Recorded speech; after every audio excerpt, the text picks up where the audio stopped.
Yun, so nag-order tayo ng bago nating laser level mga kabayan. No? So in-order ko to from Shopee. At ang bili ko dito was 2,547. Yung shipping fee, depende na lang kung saan yung lugar nyo. No, pero ang presyo nito is 2,547 pesos. Pero ito yung 12 lines. No? Hindi ito yung 16 lines. No? Mas mahal yung 16 lines. Parang nasa mga 3,000 plus. Pero kasi, para sa akin, hindi ko naman kailangan yung 16 lines eh. Okay na ako sa 12 lines, mga kabahay, no? So, yung 16 lines, mamaya ipapaliwanag ko sa inyo kung ano yun. Tsaka kung ano yung 12 lines. Mamaya pagka tinesting natin to. So, nag-invest tayo ng isa pang laser level kasi napaka-importante nito lalo na sa pagkaganito na sabay-sabay yung project natin. No? Kasi isang laser level ko is umiikot din yun sa mga project. At kung saan siya kailangan, pagka kinailangan siya ng sabay, wala tayong gagamitin tulad nga ngayon. So, ito nga, nag-order ako, hindi pa nabubuksan at gusto kong ipakita sa inyo. Tara, i-unbox natin siya. Let's go! So, brand ito is Kilat, no? Yan, kaya sa Kilat, baka naman. Magko-comment na naman yung isa dyan. Kasi pag sinasabi ko yung baka naman, sinasabi niya, hindi naman daw ako kilalang vlogger, bakit ko daw? Ba't daw ako nangihingi? Di wow. Comment ka ulit dyan ha, hintayin ka comment mo. Allergic sa baka naman. Yung salita ba na baka naman, pang ano lang ba yun? Pang sikat na vlogger, di ba? Hindi ba yung pwedeng gamitin ng hindi, pag hindi ka sikat na vlogger, hindi yung pwedeng gamitin yung salitang baka naman. Hintayin ko yung comment mo dito. Sa baka naman. Minsan mag-comment ka na. Ulit-ulitin ko sa Kilat, baka naman. Ha? Para may iiyak na naman. Ito unahin natin ito mga kabahay. Ito yung tripod niya. Yan. Ito nakabalot na to. Tripod niya to. So itong combo na binili ko is complete set na 12 lines. Ibig sabihin, meron siyang tripod, meron siyang platform, no, yung podium, yung kung saan siya pinapatong. Meron din siyang yung sinasabi, pagka nagtatiles ka ng CR. Pasensya na kayo kung medyo nakakarinig kayo ng ingay sa paligid. Siyempre nasa site tayo. May mga nagtatrabaho yung mga kasama natin dyan. So, paano ba binubuksan ito? Ayun. Dito. Nangangain pala ito ng tanga. Wala pa akong idea sa personal itsura nito. Ngayon pa lang. At mukhang solid itong tripod niya. Meron naman kami bagong laro ni Kenneth. Pagka nagkakabinet kami. Ayun siya tumatawa. Nandun sa labas. Naririnig niya ako nagsasalita. Ito yung tripod niya, parang yun, napakaangas, kulay yellow. So dito natin siya ipapatong yung ating laser level. Every time na magle-level tayo ng kailangan natin ng may height or mataas. So, pakita ko sa inyo,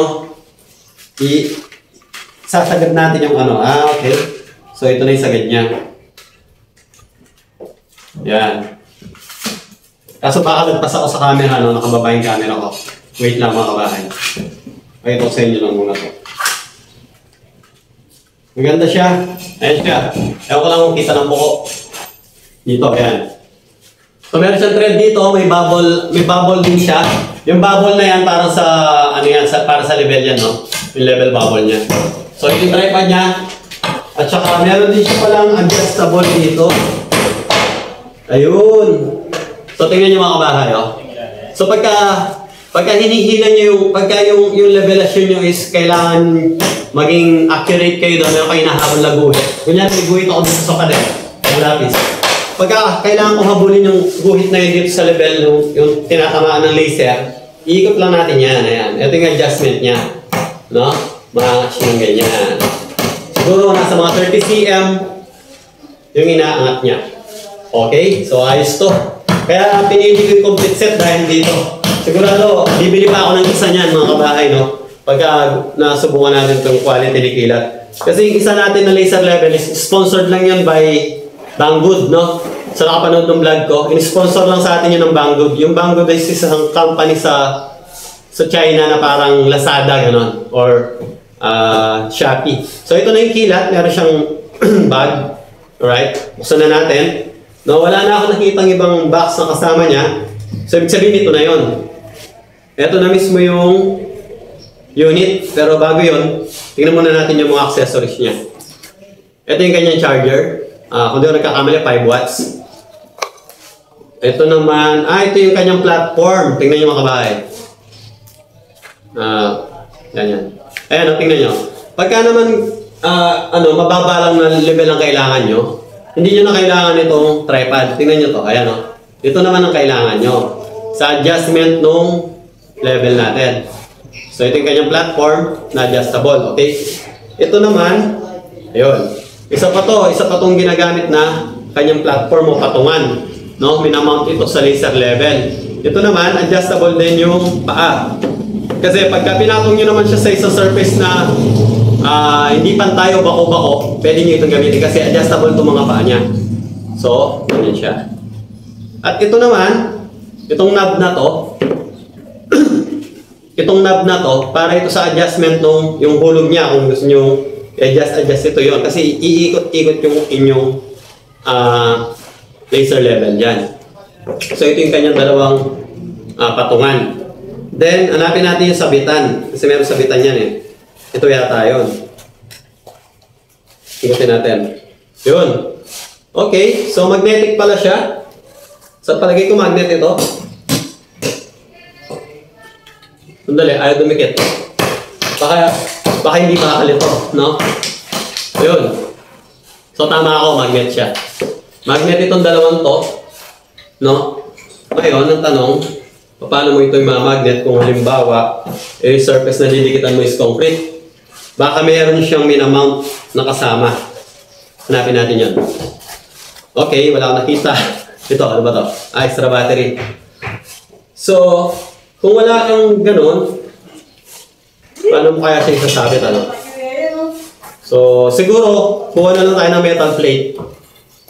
Metal plate. Yung metal plate na yun na may butas sa taas, yun ang muna natin, ihahang muna natin yung metal plate, saka natin ito ididikit. Ganun siguro, dapat meron sana siyang ganun. So, sa palagay ko dapat may kasama siyang ganun, pero wala.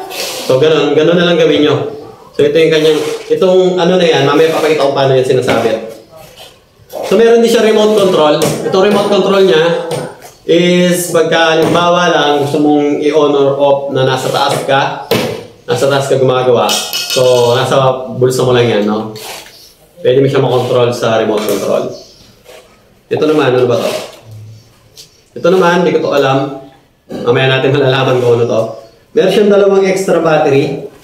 Yan, dalawa battery niya. Kasi yung isa ko, isa lang ang battery. Yan, pinili natin yung 2 batteries. No, mas mura yung isang battery lang. And then, yun lang, wala na. So, ito na yung unit. Excited na ako. Ganda ako. Hila, baka naman. So, ito yung digital panel niya. Nag-i-indicate ng kanyang charge. Kung ano-ano pa. So, try natin sana may charge yung kanyang stock na battery. So, ito, slide nyo lang dito. Yun. Nag-snap na and then on natin. Testing. Touchscreen siya. Wala siyang charge. Okay guys. Sa kasamaang palad, wala siyang charge. So kailangan natin bumalik para i-charge ito. Kasi kailangan ko ipakita sa inyo. Wala siyang charge mga kabayan. No? So, what tayo ng extension, mag-charge tayo. So yun, pasensya na kayo mga kabayan. No? Nangangain pala ng tanga to. Meron pala siyang on-off. No, hindi ko napansin. Hindi kasi ito katulad ng isang laser level. Iniikot yung knob. Ito kala ko pinipindot lang, no? So, tinignan ni Kenneth, nakita niya may on-off siya. So, on natin. So, ha? Diba? So, subukan natin siya dito. Ito yung kanyang level. Yan, kung mapapansin nyo yan, yung level.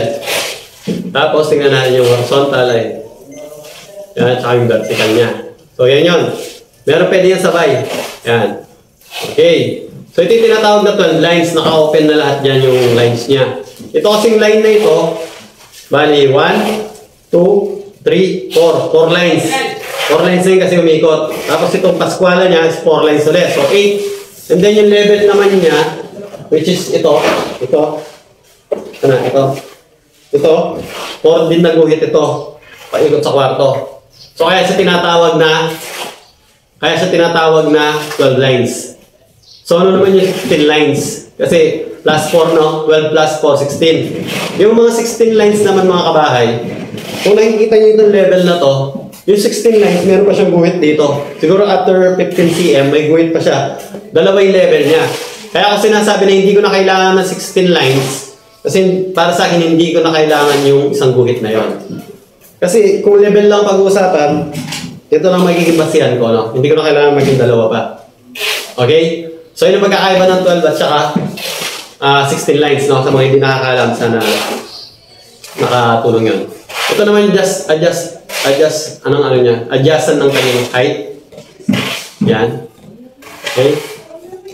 Susubukan natin siya doon sa kabila. Papatayin ko lang. Ano siya, no? Parang touch to open. Parang touch screen. Ang mga ganitong, ito nga pala yung tinatawag na self-leveling. Ibig sabihin ng self-leveling, basta sa medyo leveled na surface, ipatong mo lang yan, magle-level na siya. Kasi yung mga sinuunang laser level, kamukha nung kay Kenneth dati na ginagamit namin, meron siyang ganito, nakalagay yung paa niya. Tapos meron siyang bubble na parang sa level bar.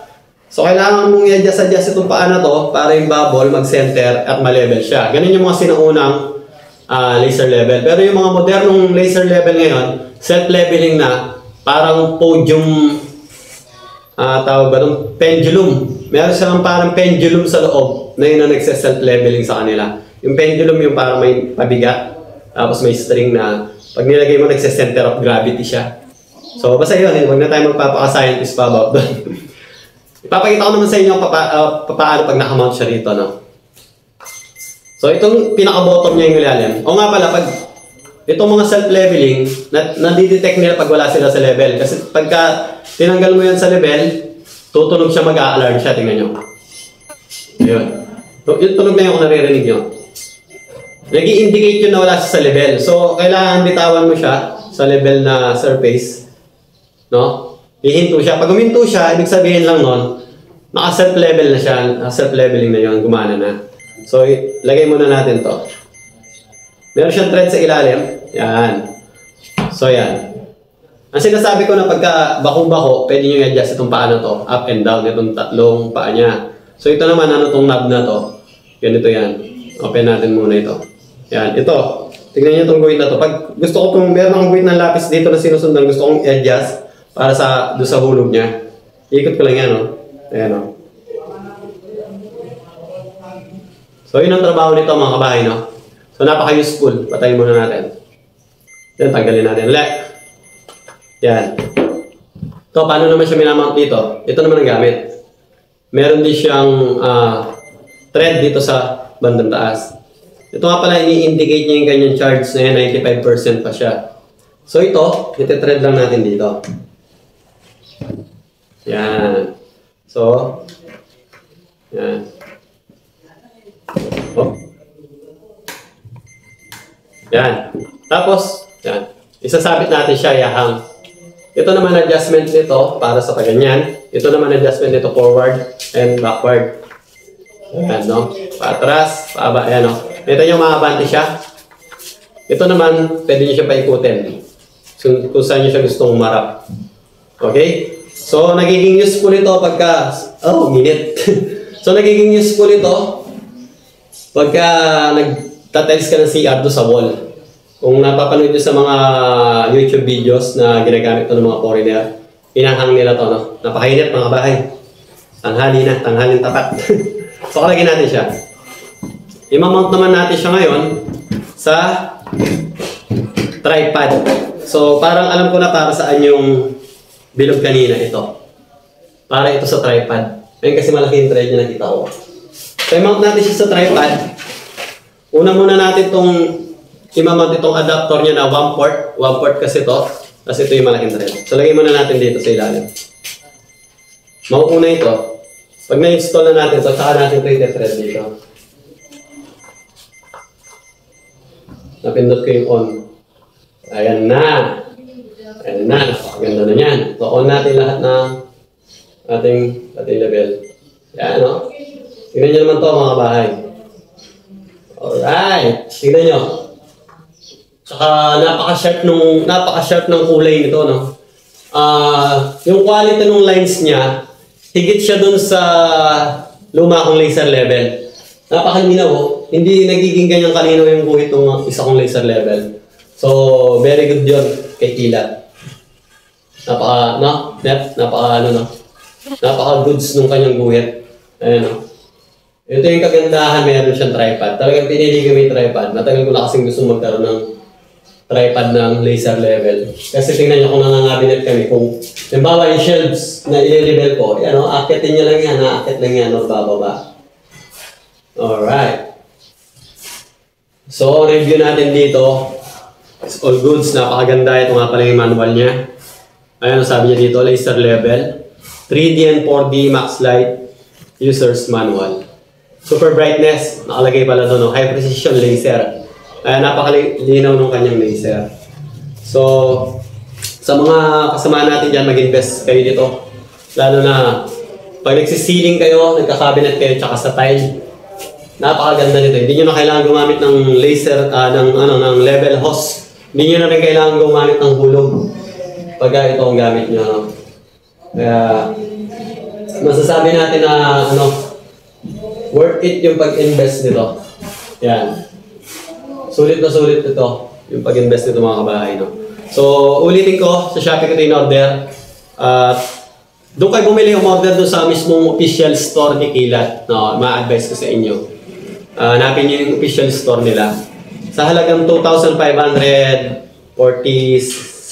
something na ganon. Then plus shipping fee kung saan yung lugar nyo. Ako kasi nakaka-discard tayo dyan ng mga free shipping, no? Mag-abang lang kayo lalo na pagka merong mga live. Mag-avail kayo ng, i-add to cart nyo sa live at makaka-avail kayo ng 100 pesos discount. So, shipping fee na rin yan mga kabahay, no? So, yun lang para sa video na ito mga kabahay. Abangan nyo yung mga susunod na nating video tsaka yung update dito sa project na to sa Panipuan, tapos sa Amaya, at saka meron pang isa sa Fiesta mga kabahay, no? At nakatulong sa inyo yung video na to sa mga nagbabalak bumili ng laser level, may re-recommend natin to si Kilat, no? Si Kilat baka naman kahit di tayo ni-sponsoran. Joke lang. So, hanggang dito na mga kabahay. Salamat sa panonood.